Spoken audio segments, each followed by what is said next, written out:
Binabaha ngayon ng korupsyon or corruption allegations ang ilang opisyal ng gobyerno, mga mambabatas at mga contractor dahil sa flood control scandal. Pero saan ba nagsimula ang kontrobersya? At paano nga ba ito nangyari? Narito ang report ni Hannah T.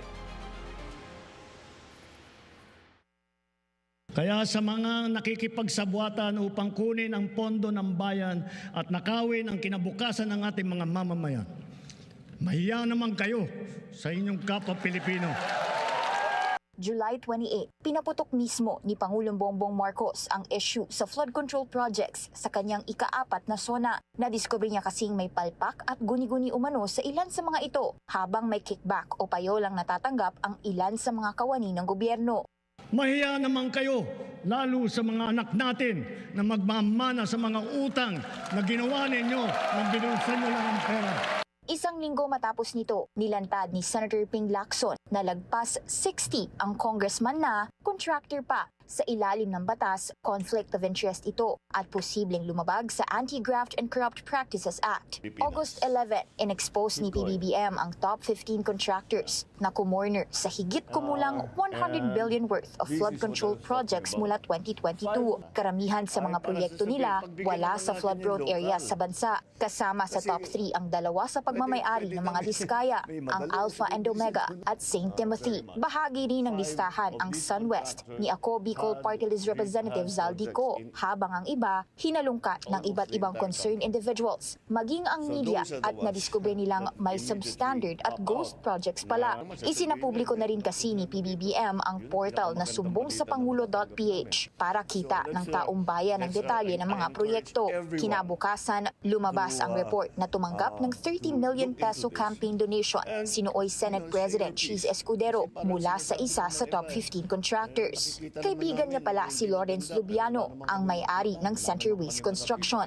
Kinikilala ko, kaibigan ko, kababayan ko, tiga Sorsogon, contractor siya. Pero ang nakuha niya ay 5.4 billion di umano. Agarang dumepensa ang Senado at sinabing wala sa kanilang may kaugnayan sa maanumalyang flood control projects. Dito na naglitawan ang kani-kanyang probe o investigasyon sa bawat site ng mga proyekto. August 15, bumisita si PBBM sa 2 sites sa Kalumpit, Bulacan. Sa papel, completed ang projects. Pero on the ground, substandard ang mga materyales. Ang kontratista, ang Diskaya-owned na St. Timothy at isa pang malaking kumpanya na Wawaw Builders. Mismong aming team ang sumikap makakuha ng pahayag mula sa mag-asawang Diskaya. Umani na rin kasi sila ng batikos online matapos makalkal ng netizens ang tungkol sa mayoral race ni Sara Diskaya. August 19, unang salang ng flood control issue sa Senate Blue Ribbon Committee na pinangunahan ni Senator Rodante Marcoleta. Doon umami na si dating DPWH Secretary Manuel Bunoan na may ghost project sa Bulacan. Pinatawag sa pagdinig ang top 15 contractors na nilantad ni PBBM, pero halos kalahati lang ang dumalo. Wala rin doon ang Diskaya couple. Kinabukasan, nag-back-to-back ang revelasyon ng Pangulo at ni Lacson. Binisita ni PBBM ang isang 55 million Riverwall project sa Barangay Piel sa Baliwag, Bulacan. Pero ang dinatnan niya, guni-guni lang. Kasabay niyan, nag-deliver ng bombshell privilege speech si Lacson na tinawag niyang flooded gates of corruption. Idinetalye niya na ang modus o scheme sa sabwatan ng DPWH at mga kontratista. Ang malala, may share din umano ang mga mambabatas o proponent ng mga proyekto.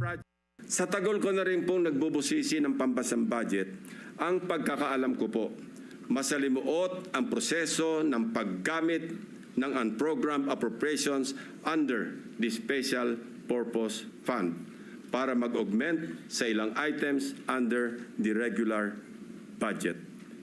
Nagpatuloy ding maglitawan ng substandard at malaghost projects sa mga report ng media. Mas lalong umani ng batikos ang Diskaya couple nang lumitaw ang kanilang rags to riches interviews. Doon nalantad ang higit kumulang 40 luxury cars ng mag-asawa. August 24, lumitaw ang unang kaso ng bribery sa flood control scandal. Arestado si dating DPWH Batangas official Abelardo Calalo matapos umanong suhulan si Representative Leandro Leviste para hindi niya imbestigahan ang mga proyekto sa probinsya.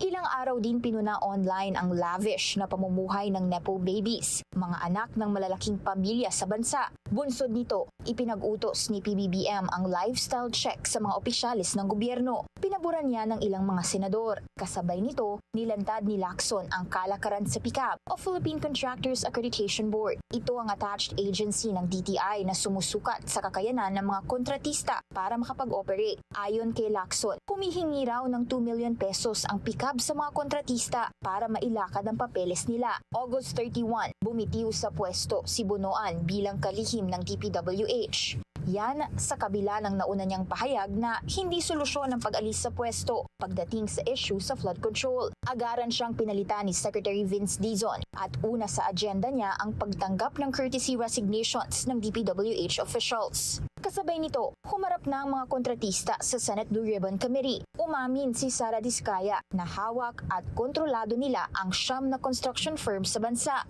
So, contractor na po kami for 23 years. So you're saying that the television station and the persons interviewing you edited your answers? I think so, sir, kasi I did mention that I was doing local government as well as private po. Napaamin din siyang nagko-compete ang ilan sa mga ito sa iisang bidding. Ibig sabihin, tataas ang tsansang sa mga Diskaya lang din mapupunta ang proyekto. Bidding-bidingan ang tawag dito ni Senator Erwin Tulfo. Kinabukasan, naglunsad din ng investigasyon ang House Tri-Committee. Doon umamin din si Lubiano na nag-donate nga siya ng 30 million sa kampanya ni Escudero. Inudyok din ang House Infra Committee members na i-disclose ang kanilang kaugnayan sa mga kontratista. Yan ay para masigurong hindi whitewashed ang investigasyon. Kinabukasan, sinibat ng Bureau of Customs ang luxury vehicles ng mga Diskaya. Revoked na rin ang lisensya ng 9 na construction firms nila, kabilang ang St. Gerard na kilala sa Pasig City. Naghain pa ng Immigration Lookout Bulletin Order ang DOJ para sa mga sangkot sa flood control scandal. Kinabukasan, naramdaman ang galit ng ilang flood control survivors. Kasamang ilang grupo, pinagbabato nila ng putik ang gate ng St. Gerard ng mga Diskaya. Nasundan pa ito ng isang protesta ng Akbayan Youth bilang pagbuna sa malaguni-guning proyekto ng mga kontratista. September 8, nilaglag ng mga Diskaya ang di umano'y tumatanggap ng kickback mula sa mga proyekto. Nasa hindi bababa sa 15 congressmen at DPWH officials ang nilantad nila. Doon, nadawit na ang pangalan ni dating House Speaker Martin Romualdez at Representative Zaldico. Kinontempt o dinetain naman si dating DPWH Bulacan Engineer Bryce Hernandez dahil sa pagsisinungaling umano nito sa casino activities niya. Pagdating ng hapon, nagkakudeta sa Senado. Pinalitan si Escudero ni Senator Tito Soto bilang Senate President. Pinalitan din ni Lacson si Senator Jinggoy Estrada sa pagka-Senate President pro tempore, habang si Senator Joel Villanueva pinalitan ni Senator Mig Zubiri bilang Majority Leader. Kinabukasan, hindi nakalusot ang mga senador sa issue. Inihayag kasi ni Hernandez na tumanggap daw ng kickback sina Villanueva at Estrada sa daang-daang milyong proyekto sa probinsya. Agaran itong itinanggi ng dalawa. Naglabas pa ng pictures si Hernandez para patunayang totoo ang pag-deliver ng pera sa hindi pa niya tinutukoy ng mga proponent o mambabatas. Nilantad pa ni Lacson na ang anak ni dating Secretary Bunoan, business partner ng Global Crete Builders, ang kumpanyang umani ng bilyones na proyekto mula 2018. September 11, pinirmahan na ni PBBM ang isang executive order para bumuo ng ICI o Independent Commission for Infrastructure. Yun ang fact-finding body para imbestigahan ang korupsyon sa flood control projects sa huling 10 taon. September 15, naatasan si dating Supreme Court Justice Andres Reyes bilang head ng ICI. Sa parehong araw, sinabi ni Senador Estrada at Villanueva na handa raw silang buksan ang kanilang bank accounts para patunayang wala silang kickback na tinatanggap. Kinabukasan, umugong na rin ang kudeta sa bahagi ng House of Representatives. Bukod pa rito, nagpatuloy ang investigasyon ng DPWH sa mga maanumalyang proyekto, kasama na rin ang ICI. Pagdating ng September 17, tuluyan nang nag-resign si Representative Martin Romualdez bilang House Speaker.